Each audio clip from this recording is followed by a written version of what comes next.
Hey everyone, it's Suzanne, and I want to thank you for joining us for our So Suzy podcast, where we'll be exploring and demystifying some of the crafting world's greatest mysteries. You will also be able to get the show notes and the links we reference by visiting us at www.sosuzypodcast.com. Before we get started on today's podcast, I just want to announce that we have a new series starting tomorrow, April 1st. That will air the first Saturday of every month. Each month, we will be announcing the latest design team calls that are taking place.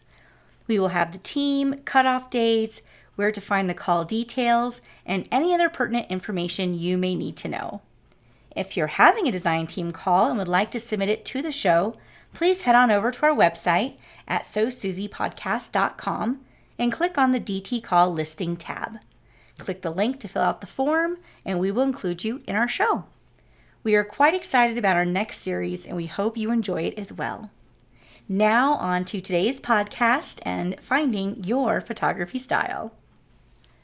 Between the light boxes, fancy equipment, staging, flat lays, and everything in between, taking pictures of your cards can be the most frustrating aspect of card making, especially if you haven't found what method works for you.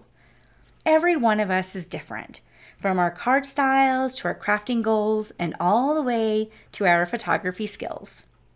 What works for me may not work for you. Does that make your way wrong? Not in the least bit.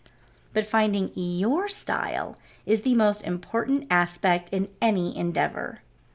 Perhaps you enjoy coloring with your Copics more so than zigs. You're more comfortable with your Copics, you know how they blend, you're confident with your skill, and you like the final results more so than any other medium. You know when you're finished coloring your image, it is going to look exactly like you imagined it. Let's say you used zigs, colored pencils, or watercolors to color that same image. Will it look as good to you? Maybe and maybe not. If it doesn't look just right, does that mean you can't color? No, it just means you're better when you use your Copics. The same can be said with photography. Very few of us are true photographers, and to be honest, we don't have to be to take quality pictures for our preferred end result. All you truly need to understand about yourself and situation is, why do you need photos? Which layout are you most comfortable with? And where will you find the best light? Let's start with the why. Why do you need pictures of your cards? Are you just wanting a picture for yourself so you can remember what you created? Do you want to share them on social media for your crafting friends to see? Are you looking to sell your cards? Maybe you want to enter challenges, be a guest designer, or make it onto a design team. Depending on your why, will determine the mandatory quality of your photos. If you're taking these pictures for yourself or just to share within your crafting circles, by all means, take that midnight picture as soon as you finish it and share it with your friends. Who wants to wait until morning for natural light? Not me. I want to share my latest crafty creation. And do you know what? It's perfectly fine to do that. The picture police aren't going to come after you. However, if you're trying to sell your cards, that may be an entirely different story. We'll be going more in depth about what is the best way to photograph your cards in our Price Market and Sell Your Handmade Cards online class that starts on April 15th in our So Suzy Sessions website. Suffice to say, the quality of your photos depends on your desire to sell your cards online. If you don't really care and it's a place for your family to buy your cards because they love you, you can get away with marginal pictures. But if you want to sell your cards to people who enjoy your talents and cards, you need to take great pictures that are bright, clean, and show off the unique attributes of your card.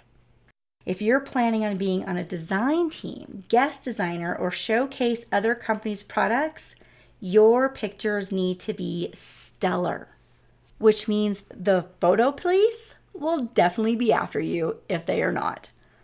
The picture quality, staging, lighting, everything will need to be phenomenal if your goal is to be in that upper echelon of crafting divas. I am pretty sure the people who took our design team class have just about had it with my reminders regarding quality photos. But it is so important. So, where do you fit in the why category of photos? Is it just for fun? Are you trying to sell your cards? Or is this for promoting yourself to the public with guest designer spots, design teams, or challenges? If you are a click, snap, and done girl, keep on doing what you're doing and have fun. Enjoy the excitement of posting the card you've been making. Trust me, I am right there with you. If you're taking pictures to show off your talents and sell your cards, it's time to find out which layout you are most comfortable with. This is the important aspect of taking pictures that nobody will enlighten you with. Just like we talked about with the different color mediums or the card style you're most comfortable with, photography layouts are the same way. I have been struggling with taking pictures of my cards for so damn long, and it was pissing me off. I was taking classes, buying ridiculously expensive cameras, lighting and software, and I still couldn't take a decent freaking photo. And my husband teaches digital photography. I should be a master at this, and I was sucking at it badly. It was killing me. So during one of my huffy moments this past December, I was pouting and looking at the crap that made up my card portfolio, and I noticed something. There would randomly be a card that was pretty darn good. It was nothing fancy. It wasn't staged. It was just there. But it looked good. I immediately grabbed a card, my phone, and went out to my shop to try and replicate it. Sure enough, I was able to do it.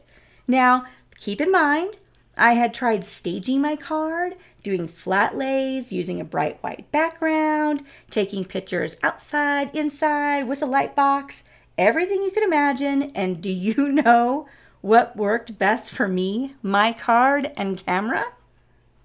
A pine-colored wood table that sits in front of the window at the shop.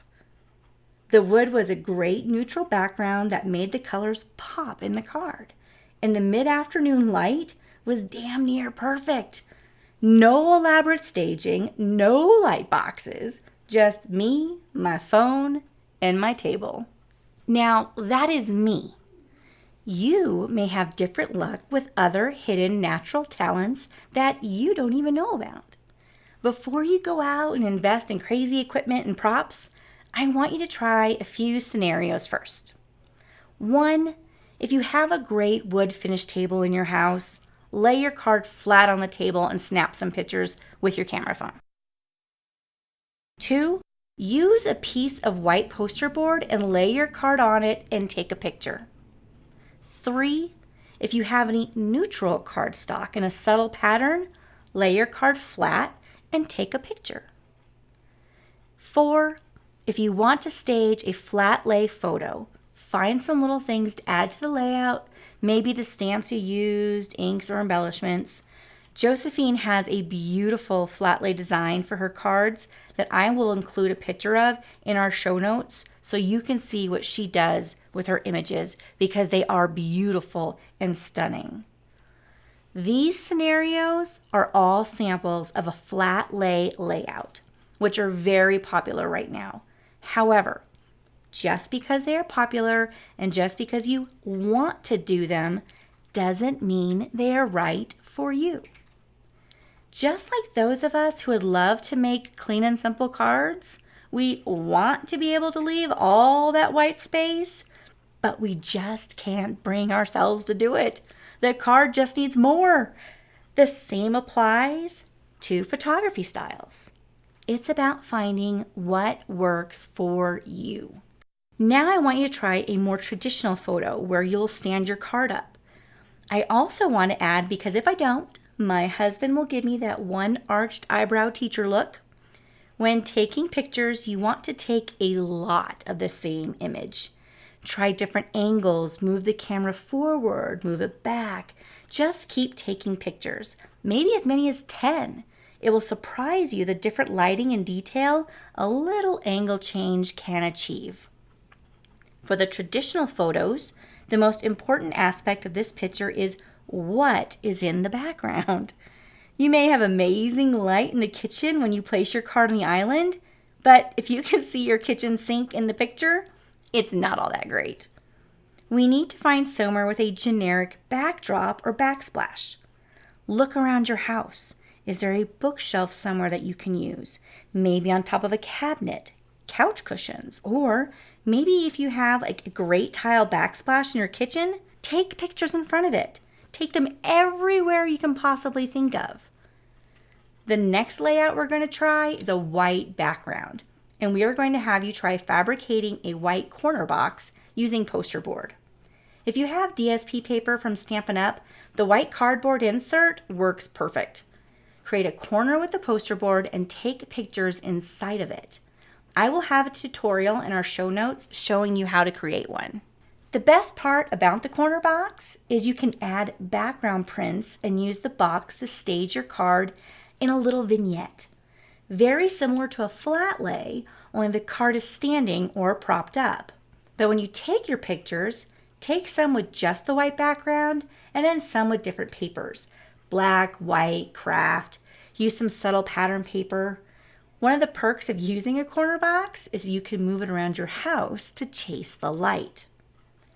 After you've exhausted every conceivable backdrop, let's head outside.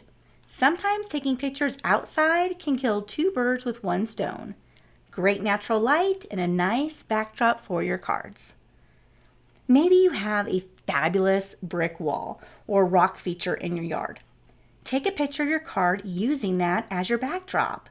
Maybe you have a great porch and placing your card on the patio table with the green grass as your backdrop makes your card look outstanding. Get creative, have fun. See what you can use within your environment. Take tons of pictures from different angles, close up, far away, to the right, from the left, lay it flat, stand it up. When you're finished and you're positively exhausted, look at your pictures. Keep in mind, these may not be perfect. We didn't focus on lighting at this point. We are trying to find your natural photo style. As you look at your pictures, what layout worked best for you? What is your absolute favorite picture? Why do you think it looks pretty darn good? If you don't have one that is speaking to you, try again. Tweak some of your most liked images. But once you find your aha picture, it will be time to focus on the lighting just a smidge. Nothing fancy since I'm not an expert. I will let Kaimona and the other ladies fill you in on all those details in our future photography class. But for now, we will just focus on natural light. Kaimona Tracy swears by morning light for card pictures.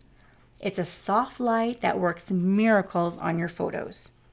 Before you invest in light boxes, try and find that place in your surroundings that has fabulous light. Maybe it's not morning for you. Maybe it's afternoon. Pick a nice sunny day and randomly take pictures of your cards with your ideal layout in your favorite spot. Take them in the morning, mid-morning, afternoon, mid-afternoon, and evening. Which photo turned out the best? At what time was it taken? Start your photo journey by using what you have at your disposal. It may surprise you what works best for you and your photography style. Also, be sure and let us know what you found out about your photo style. Are you more of a flat lay or traditional? Do you enjoy staging your photos or more of a natural shot? Where did you find your best light? What is your photo purpose? Just for fun, selling your cards, or are you going to be on a design team? We will have more photo tips for selling your cards in our Price, Market, and Sell online class, as well as in our How to Be on Design Team class. You can sign up for both classes by visiting us at SoSuzySessions.com. We will also be launching our Photography for Card Makers class this summer.